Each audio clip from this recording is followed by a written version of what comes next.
Maintenant, comment on fait pour avoir cette foi-là? Comment la foi se manifeste? La foi se manifeste comment?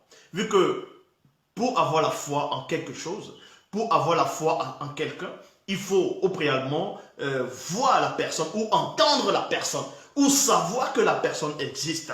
L'homme n'a pas décidé, en tout cas au début, au temps des ancêtres, ils n'ont pas décidé d'eux-mêmes de dire que le Créateur existe. Non, il a fallu un contact d'abord qui va les mettre dans l'indice que le Créateur existe, que toutes choses ont été créées par l'Oba, l'unique Créateur.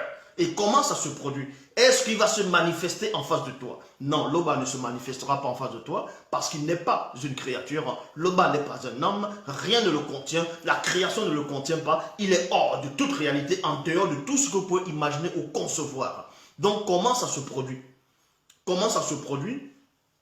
On ne va pas mettre le moto parce que moto est la dernière entité qui a été créée, qui a été manifestée. Donc moto n'avait pas besoin de la foi. Oui, le premier homme n'avait pas besoin de la foi parce qu'il vient du grand ordre des choses, dans le monde spirituel, en tout cas pas du côté de son esprit. Donc, maintenant, ceux qui viennent après moto, comment ils ont fait pour croire, pour adhérer que le Créateur existe, donc c'est-à-dire l'Oba-Kéten existe? Comment vous savez que, pour ceux qui disent Dieu maintenant, ceux qui vont me regarder qui disent que Dieu existe, comment vous savez que Dieu existe? Vous savez que Dieu existe selon vous parce que, étant petit, on vous avait dit que Dieu existe. Et oui, vous n'avez pas deviné de vous-même. Donc votre foi, elle est basée sur du faux, sur du mensonge. Votre foi, elle est basée sur les dires des hommes. Est-ce que vous comprenez? Or, ça, c'est pas la foi. Donc, la foi doit se manifester en toi. Ce n'est pas l'homme qui va venir te dire, voici la foi, voici comment il faut faire. Non. Donc, on vous dit ici dans Proverbe, chapitre 1, verset 20, toujours dans Bible, l'entité de sagesse crie hautement par le biais de la nature. Il y a virgule. Donc, l'entité de sagesse n'est pas un homme. Vous voyez, il n'est pas physique. L'entité de sagesse, c'est un esprit, c'est un mundi supérieur du grand ordre des choses. Donc, va crier ici. Crier ici, ça va symboliser quoi? Quand vous observez la nature, vous voyez, parce que dans les Bibles actuelles classiques, celui qu'on appelle Paul, mais son vrai nom c'est Sombé, il est dit, dans le livre de Corinthiens, que la nature elle-même ne vous enseigne-t-elle pas? La nature va vous enseigner comment? Un arbre va vous enseigner comment? Vous allez parler comment avec un arbre pour que l'arbre puisse vous enseigner. Parce que derrière l'arbre, il y a une entité qui protège les arbres. Et c'est cette entité qui va s'adresser à votre esprit par l'intermédiaire de l'apparence visuelle et audible de cet arbre-là. En cela, on vous dit ici, dans Proverbe 1, 20, l'entité de sagesse crie hautement.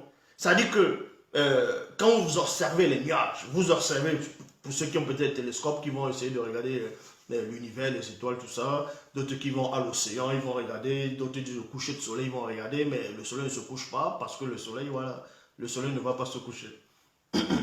Donc, vous comprenez par là que quand vous allez observer la nature, vous voyez, vous saurez automatiquement que quand vous voyez les nuages, vous voyez la terre, vous voyez l'océan, vous voyez les arbres, le vent, les nuages, ainsi de suite, vous savez que ça ne vient pas, ce n'est pas l'œuvre d'un homme, ce n'est pas l'œuvre d'une créature.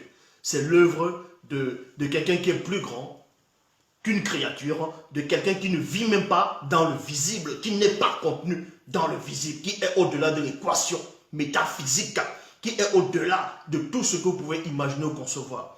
Donc, comment ça se produit? Parce que les mêmes scientifiques disent qu'il n'y a pas d'effet sans cause. Exactement comme si, à un moment donné, vous voyez une maison. Vous allez voir une maison. Vous voyez, quand vous voyez une belle maison bien construite, ou un immeuble, ou bien une belle voiture, vous allez admirer la voiture, soit vous allez admirer la maison. Mais vous savez néanmoins que cette maison n'a pas apparu d'elle-même là. Il y a eu des constructeurs, il y a eu des gens qui ont pensé. Vous voyez, il y a des maçons, il y a des ouvriers. Donc, il y a des gens qui ont calculé, donc qui ont bâti soit sur du roc pour construire cette maison-là. Donc, derrière la maison, il y a une intelligence, il y a des équations pour que la maison, il y a une loi établie. Vous voyez? Donc, quand vous observez la création, vous observez la nature, vous voyez que tout est logique, tout est bien placé, bien disposé. Donc, même les scientifiques, dans les folies, ils essaient même de vous dire que le monde est venu, la création est venue par le Big Bang. Et que lors de l'explosion, quoique tout ça c'est faux, bon, que selon eux, que lors de l'explosion du Big Bang, si le Big Bang avait la manière dont ça a explosé, il y avait déjà des calculs, tout était bien calculé. Ça veut dire si à une fraction de seconde, ça avait un peu dévié, l'univers allait revenir, c'est-à-dire ce qu'on appelle le Big Crash, vous voyez, parce qu'ils appellent ça l'expansion de l'univers quand ça explose et que l'univers est toujours en pleine expansion. Donc c'est toujours en pleine expansion parce que on a maîtrisé cela, c'est un nombre de chocs, ça a été maîtrisé. Or, le hasard ne maîtrise pas quelque chose, puisque pour maîtriser la chose, il faut avoir une intelligence, il faut avoir la réflexion, il faut avoir une volonté. Une volonté, il faut maîtriser les équations, les mathématiques, ainsi de suite, pour dire, tiens, tu vas faire exploser, on va dire peut-être une bombe à hydrogène dans tel endroit, et le résultat que tu aimerais que cette bombe puisse avoir, ça va avoir le résultat estompé parce que tu as calculé la distance où tu te trouves et où la bombe doit exploser. Donc ça doit pas aller plus loin, parce que si ça va plus loin, tu as fait faux dans tes équations. Et les scientifiques maintenant disent qu'il n'y a pas d'effet sans cause. Parce qu'eux, ils ne peuvent pas accéder à la foi en l'Oba. C'est pour ça qu'ils sont devenus fous. Est-ce que vous comprenez? Ils sont devenus fous. Parce que ce sont des fous, ce sont des mongols, ce sont des têtards. Donc, et on vous dit ici, dans Origine, non, plutôt dans Proverbe chapitre 1 au verset 20, l'entité de sagesse.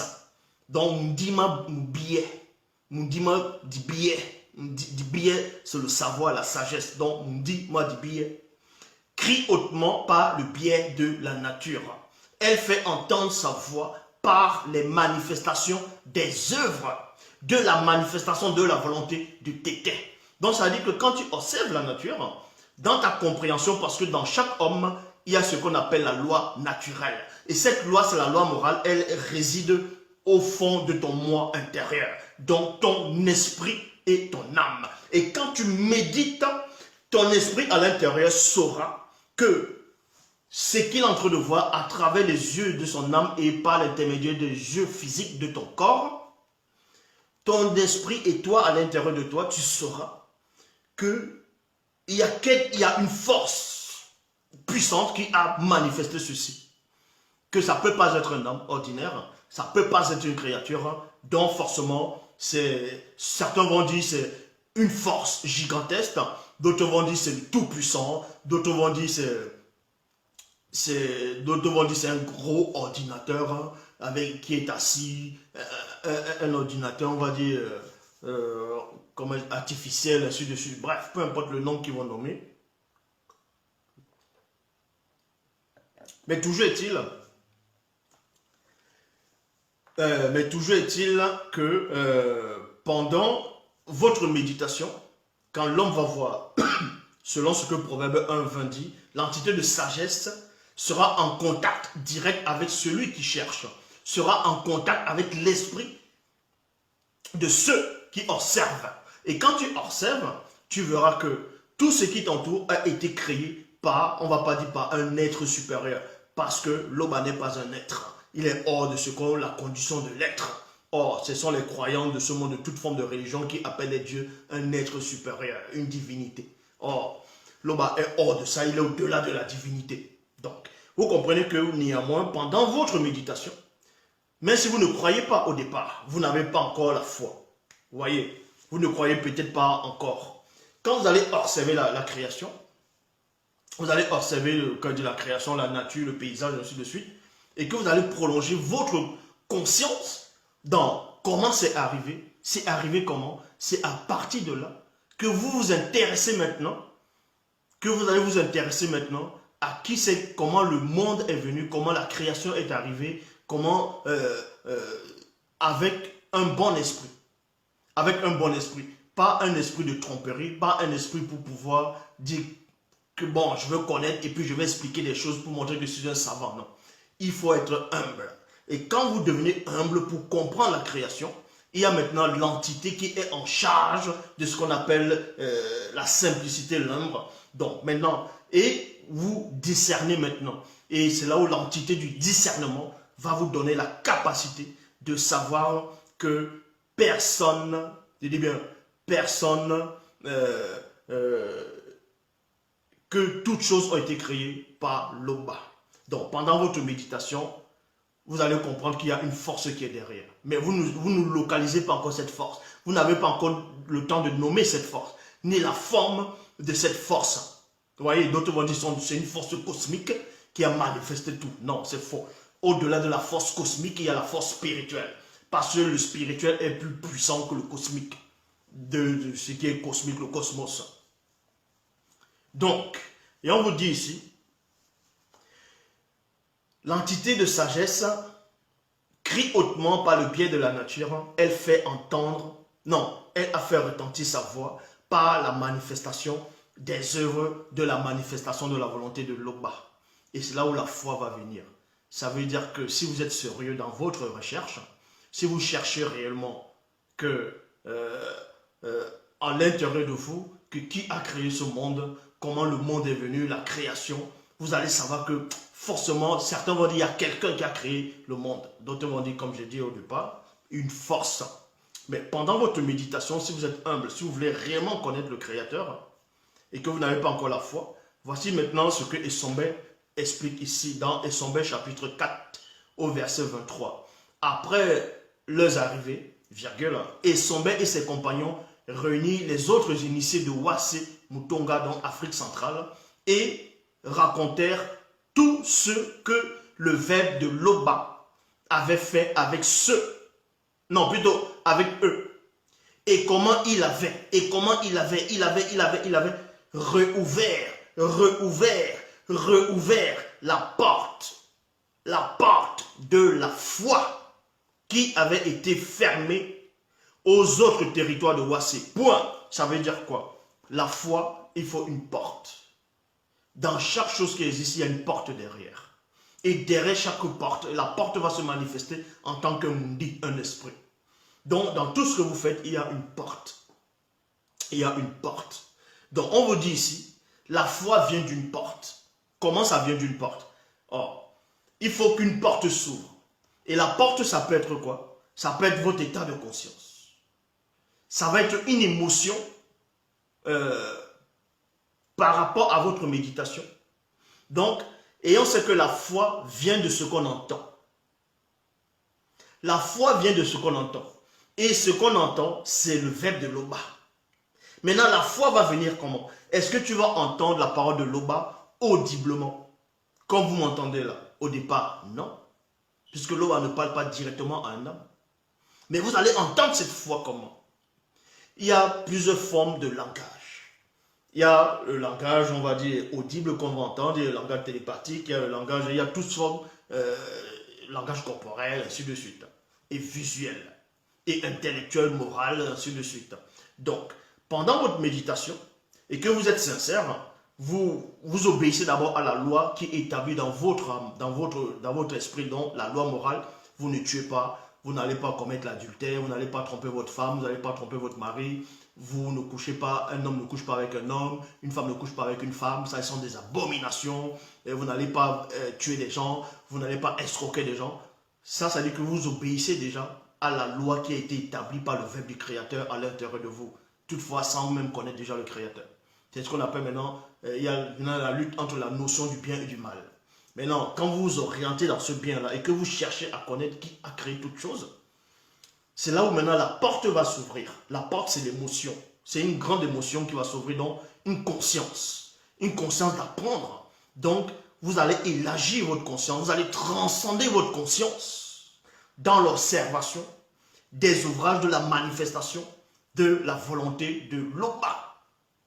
Donc, quand vous êtes sincère, maintenant, la loi morale qui est à l'intérieur de vous va vous dire, maintenant les hommes pourront venir vous parler que non, le Créateur s'appelle comme ça, et voici le Créateur, il est dans telle religion, il est dans telle croyance, il est dans telle spiritualité.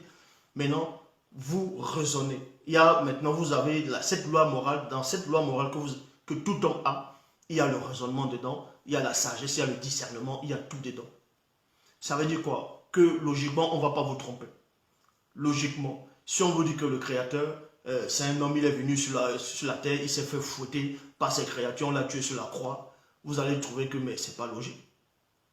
Quelqu'un qui est celui qui a créé toute chose par la manifestation de sa volonté, comment il va se faire fouetter par les hommes?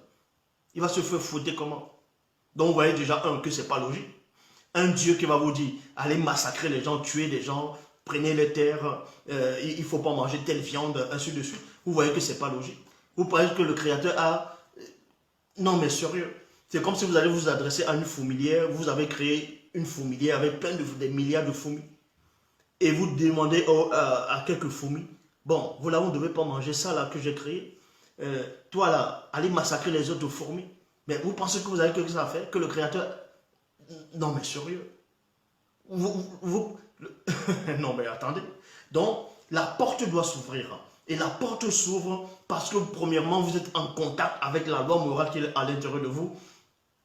Et quand vous êtes en contact avec la loi morale qui est à l'intérieur de vous, vous êtes maintenant en contact avec les œuvres de la manifestation de la volonté de l'Oba, donc qui est le Créateur. Donc, c'est là où la porte de la foi s'ouvre. Et maintenant, par le biais de la nature, que ce soit les nuages, vous allez savoir qu'il y a une force derrière. Bon, qu'elle dit derrière, qui est au-delà. Et vous aurez l'impression que derrière les nuages, on vous observe. Je dis bien, vous aurez l'impression que derrière les nuages, lors de votre méditation, qu'il y a des forces, il y a quelqu'un qui vous regarde, qui vous observe. Ça veut dire quoi? Ça veut dire que, premièrement, il y a déjà des entités derrière. Les entités derrière, qui s'adressent déjà à votre esprit. Maintenant, c'est en ce moment précis qu'il faut faire très attention. Laissez-vous guider par le verbe. Il faut être sérieux quand vous cherchez. C'est-à-dire que vous allez voir les nuages, et si vous vous amusez à donner des formes aux nuages, c'est-à-dire que vous n'aurez plus de foi. Votre foi sera basée sur du mensonge. Si vous imaginez que celui qui vous observe aura telle voix, peut être comme ça là, vous êtes déjà dans le faux. Vous êtes déjà dans le faux. Donc la porte va s'ouvrir, la porte de la foi qui avait été autrefois fermée dans les territoires de Wassé. Donc, le verbe de l'Oba a créé toutes choses. C'est-à-dire la manifestation de la volonté de l'Oba par son verbe a créé toutes choses. Donc, que ce soit les arbres, la nature, la faune et la flore, ainsi de suite. Et quand vous allez observer ça, vous voyez la nature de l'Oba. Bon, vous voyez le verbe de l'Oba par la nature. Donc, c'est un langage. Le fait de voir ces arbres-là, le fait d'entendre le vent, le fait de respirer l'oxygène, vous allez, c'est déjà un langage. Et quand vous êtes en contact avec ce langage-là dans l'observation de la création, la porte va s'ouvrir si vous êtes sérieux. Et quand ça s'ouvre, c'est là où maintenant on vous dit ici dans Essombe 55, verset 1 à 4. Mettre sa foi en l'Oba, virgule, c'est être sûr de ce que l'on espère. C'est un moyen d'être convaincu des réalités non visibles qu'on ne voit pas. Ça veut dire quoi? Quand vous voyez l'univers, tout ça là, vous saurez automatiquement qu'il existe un autre monde par-delà l'univers. Pourquoi? Parce que vous êtes là, je suis devant vous, je suis physique. Vous êtes physique devant vous. Vous pouvez toucher votre corps. Là, vous êtes physique. Là, c'est le visible. Là, vous voyez. Maintenant, avant de parler, vous imaginez d'abord, il y a une parole audible à l'intérieur de vous. Il y a des pensées. Les pensées ne sont pas physiques. Vous voyez, c'est à l'intérieur de vous. Vous êtes en face de quelqu'un, vous pensez à quelque chose, la personne ne peut pas voir vos pensées. Ça, c'est un enseignement, ça veut dire quoi? Ça veut dire que le visible, l'univers, les galaxies, ainsi de suite, qu'on voit à l'œil nu, on va dire c'est physique, c'est visible, de même que votre corps est visible. Et maintenant, les pensées que vous avez, celui qui est en face ne pourra pas voir vos pensées. Donc les pensées sont invisibles à ceux qui sont en face. C'est pour vous dire que derrière l'univers, derrière les multivers, derrière la création, il y a une autre forme d'intelligence. Vous voyez? De même que dans votre corps, il y a une intelligence qui va se manifester à l'intérieur de vous, qui se manifeste pour qu'on puisse entendre audiblement. Et c'est comme ça que la création. Donc, mettre sa foi en l'Oba, c'est être sûr de ce que l'on espère. c'est un moyen d'être convaincu des réalités visibles qu'on ne voit pas. C'est à cause de leur foi que les ancêtres initiés ont obtenu un bon témoignage. Donc, vous voyez par là que la foi, c'est quoi? La foi vient de la parole du Créateur, c'est-à-dire de l'Oba. Donc, la foi, c'est quelque chose qui te parle. La foi, c'est un langage. C'est quelque chose qui vient à l'intérieur de toi. La foi, c'est un appel. Est-ce que vous comprenez? La foi, c'est un appel. C'est pour ça qu'il est dit, il y a beaucoup d'appelés, mais peu d'élus. Cette phrase veut tout simplement dire, on a ouvert les portes pour donner la foi aux gens, mais peu de personnes ont la foi. Il y a beaucoup d'appelés, mais peu d'élus. La foi, c'est un appel. Puisque la foi vient de ce qu'on entend. La foi vient de ce qu'on entend. Donc quand tu entends et quand tu vois la création, tu as déjà la foi à la création que derrière il y a une intelligence. Maintenant, cette force-là, par le biais des entités, vont se manifester à toi. Voilà comment on se manifestait aux initiés autant avant que les occidentaux ne ramènent les fausses bibles là, les fausses Torahs, les fausses religions dites révélées. Vous voyez? Avant qu'ils ne ramènent toutes ces choses-là, les ancêtres initiés, en tout cas avant d'être initiés, les ancêtres, ils travaillaient beaucoup la loi morale qui était en eux. C'est en cela où il y avait certaines entités qui les apparaissaient directement, parce qu'ils avaient déjà ouvert la porte de la conscience. Donc une entité les apparaissait directement, et l'entité dit, n'aie pas peur. En gros, je viens parce que c'est... En gros, c'est à cause de toi que je viens. Parce que tu as ouvert cette porte-là de la foi. Maintenant, l'entité va se manifester à un ancêtre. En gros, la foi va prendre une image. Sous forme d'image, sous forme de manifestation, c'est l'entité qui va se présenter sous la forme de la foi. Vous voyez? Et c'est là vous voyez. Maintenant, d'autres, ils observent la nature et les entités vont parler à cette personne-là par le biais de la nature. Et c'est la foi. En gros, c'est quelque chose, c'est une semence. La foi, c'est une semence qui vient à l'intérieur de vous, qui va venir vous sémencer. Et vous devez, c'est-à-dire éclore à l'intérieur de vous, et maintenant produire des œuvres. C'est pour ça que la foi sans les œuvres, elle est morte. La foi sans les œuvres, elle est morte. Donc la foi doit venir en vous, et elle va s'éclore. Et elle va produire de bons fruits. Comment la foi va produire de bons fruits? Elle va produire de bons fruits à l'intérieur de vous. Les bons fruits, ce sont des œuvres avec la loi morale qui est à l'intérieur de vous. Avec votre libre arbitre. Vous travaillez cette foi. C'est pour ça que même les apôtres ont dit, Seigneur, augmente-nous la foi. Parce que la foi, ça se travaille. La foi, ça se cultive. Il y en a qui ont une petite foi, d'autres une grande foi, ainsi de suite. La foi, ça se cultive. La foi peut s'étouffer, c'est une semence la foi. Donc, puisque la parole de l'Oba, c'est une semence, c'est une forme de semence qui vient vous semencer. Dans la semence qui entre, c'est la foi qui entre. Si tu accueilles bien cela, tu peux, vous voyez, tu produis de bons fruits, tu as beaucoup de fruits dont la foi ne fait que se manifester à l'intérieur. Donc, ça veut dire quoi? Ça veut dire le démon sait que l'Oba est au-delà de tout. Mais le démon n'a pas la foi.